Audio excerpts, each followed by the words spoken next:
Hey guys, and welcome back to the channel. Today I've got another kind of just putting around the neighborhood beginner bike. This is a very small frame foldable bike. It's called the S2 from Onebot. Actually has a pretty decent range, fairly slow as far as speed.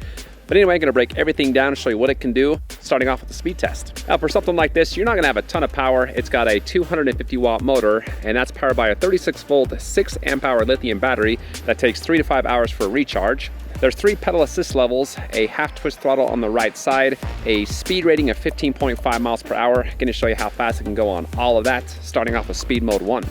Okay, speed test here. So this is pedal assist level 0, so no power. Want to just give you an idea of how it feels to pedal this without any power, and it is not that pleasant. I mean, you can't fully extend your legs, so you don't have a lot of power. You get a pretty quick burn in your quads. So yeah, you'd be in trouble if you were out on the trail and you lost power on this, especially if you're, my height of 5'11". Pedal assist 1 is 9 miles an hour, 2 is 12, and then 3 is 15. The throttle is also 15. It's time to see how long it takes to hit that top speed now. This is the acceleration test. Now the S2 does weigh 40 pounds, can carry a rider up to 220 pounds.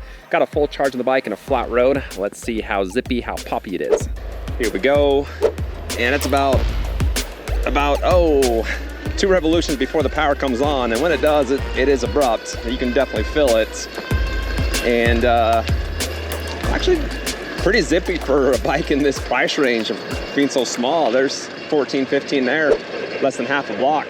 It's time to see how long this can go. It's got a range rating of 31 miles. I've got a full charge on the bike, and I'm just gonna ride this nice and easy and just go as fast as the bike goes without a lot of stops.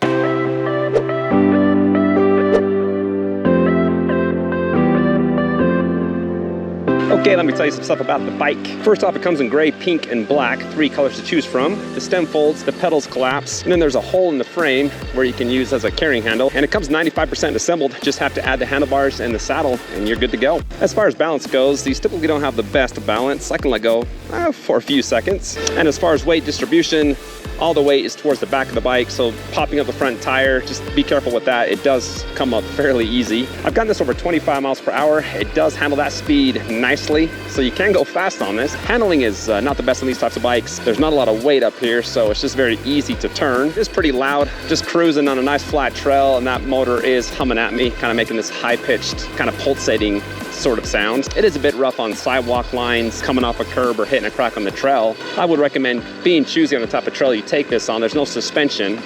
There's no rider size rating for the S2. I'm 5'11", and as you would have guessed, I feel pretty monster on this, but I'm okay with that because they're actually pretty fun to ride. This isn't something that I would recommend for pedaling. My knees are about 6 inches from the grips when I do. They're more designed for just throttle use rather than pedaling. Got about a quarter of the battery missing and gone 4.11 miles. Okay, down to 50% battery life, and I've gone 6.84 miles. We'll dive into the cockpit's handlebar length. If I had to guess, is around 18, 19 inches. It does have a quick release, so you can rotate them front or back. There's wingtip grips. They're rubber, hard, but they do stay in place. If you pick this up, I would definitely upgrade the saddle. It is pretty hard. Below that, there's 14 by 1.95 inch tires, and there's no suspension on the bike, like I mentioned before, so I have let some air out of those tires, and that does help with just the smaller vibrations. Got about a quarter of the battery left, and I've gone 13.41 miles. On pedal assist level 1, I'm about 60 RPM, putting in about 20-30% of the work. At pedal assist level 2 with 70 RPM, bike's doing all the work. And then on pedal assist level 3, if I stop pedaling, power instantly cuts out, re-engage.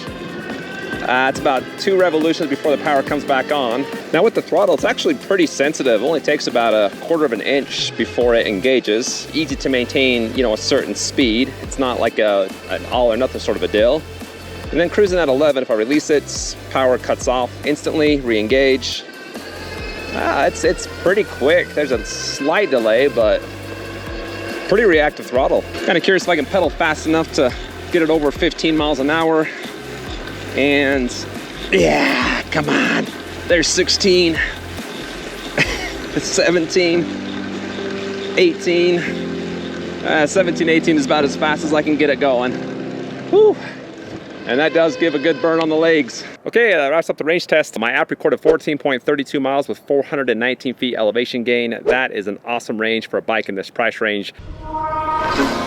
There's no hill rating, but the motor does produce 6.5 Newton meters of torque. Okay, see how well this can climb. I got a full battery. I'm gonna pedal at the same time. This is gotta be over 10% grade, kind of a short and steep hill. Steepest part here, I feel some resistance in the pedals, but bike's doing probably 95% of the work. Really good steep right here. This is probably over 10%. Down to 6 miles an hour. Flattens out. And then starts to climb a little bit here.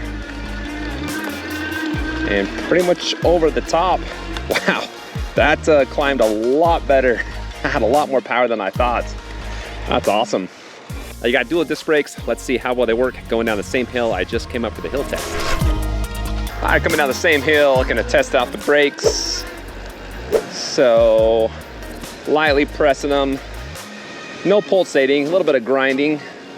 Steepest part here, some hard braking. Whoo, not a lot of weight to this bike, so that actually stops fairly abrupt, like fairly good. Tires get about 10 feet. Gonna continue way down. Don't gotta put a lot of pressure on the levers to engage. Oh man, yeah, that's got some tremendous braking power.